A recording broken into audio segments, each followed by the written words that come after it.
Good afternoon and welcome to the Nightline Twittercast. I'm Vicki Mabry. Thank you for joining us. 14 years ago, California passed a bill allowing for the prescribed use of so-called medical marijuana. Since that time, 13 other states have passed similar laws. This fall, a California voter initiative that would legalize possession and sale of marijuana has qualified for the November ballot. Now, while passage of this bill is by no means certain, it would be a watershed moment in the history of marijuana law in this country. So today we ask you, should marijuana be legal?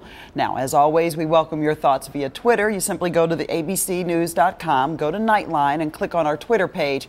And remember to include @Nightline in your tweets.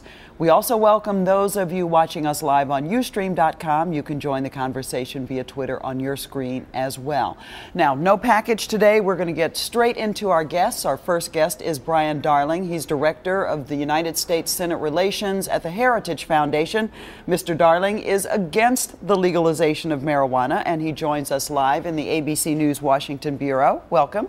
Also with us today, Alan St. Pierre, the Executive Director of the National Organization for the Reform of Marijuana Laws, otherwise known as NORML. Mr. St. Pierre is for legalization of marijuana, and he also is in Washington. Thanks to both of you for being with us today. Brian Darling, why are you against the legalization of marijuana?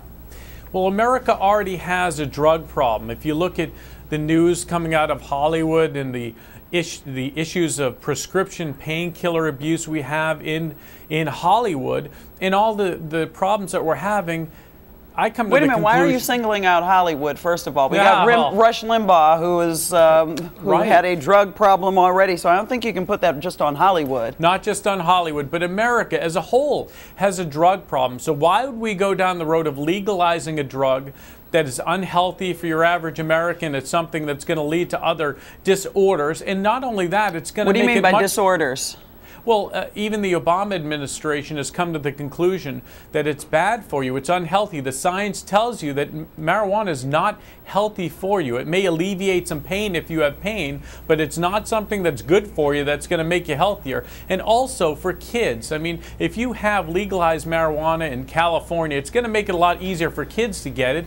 You can see the increased use in children. And this is at a time when we're seeing the use by children going down of marijuana. This is going to dramatically increase, and it already has under California's medical marijuana laws. All right, I see Alan St. Pierre shaking his head already, so let you get in there right away.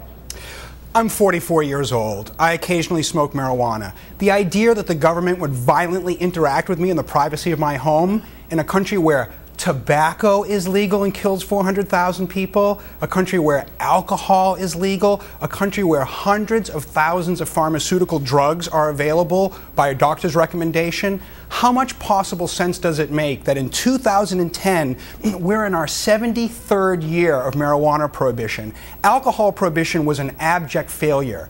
Marijuana prohibition at the 73-year mark is an outrage. Okay, but let me ask you, Alan, is pot, let's call it by its common street name, is pot more dangerous than alcohol? No, I could smoke. I mean, do you think that it's pretty much equal and that's the way people would use it? People perceive marijuana now in the last 5 years as being not as harmful as alcohol. But specific to your question, not to be flip here, I could smoke every nanogram of marijuana in the District of Columbia, and I would just simply have very dry mouth and have to want to get something to eat immediately afterwards. If I drank 10 or 20 fluid ounces of anything over 100 proof, I'm dead.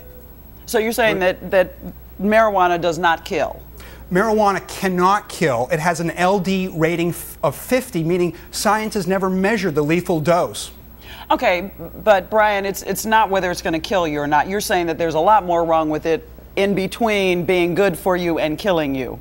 Well, let's take a step back, too. I mean, you talk about the fact that marijuana is not legal. You know what else isn't legal? Heroin, crystal meth. cocaine and a lot of other drugs that. But would you make alcohol non-legal as well? No, I think we as a society. I actually drink alcohol every once in a while. I'm a tobacco user. I love my dip. Brian, in my world, we call you a hypocrite. Why is it that you can smoke tobacco and pay taxes to the state? You can go to happy hour tonight, but the government would put me in jail. How could you rationalize your hypocrisy? Let me ask you this: do you think that heroin should be legal? No, and let me tell you why heroin's not going to be legal in your life. Then you're a hypocrite. No, excuse me, I'm not. I'm speaking about pharmacology here. You know, there's a reason why there's not a Heroin Times magazine, Brian. There's a reason why Showtimes doesn't have a series about selling heroin. We have marijuana as a well-accepted drug, despite its 73 years of prohibition. It's not that well accepted. It's illegal. And society is determined that it shouldn't be legal. Let's put some metrics on this. 75% of the public supports medical access to marijuana. 73% support this soft reform of decriminalization. 44% support legalization in California, where it started our conversation here today. 56% of Californians want marijuana legal. So you folks at the Heritage Institute who smoke tobacco, Foundation who smoke tobacco and use alcohol, you might want to be hypocrites, but the rest of the country, we don't want to be. ABC News Now. Good to know.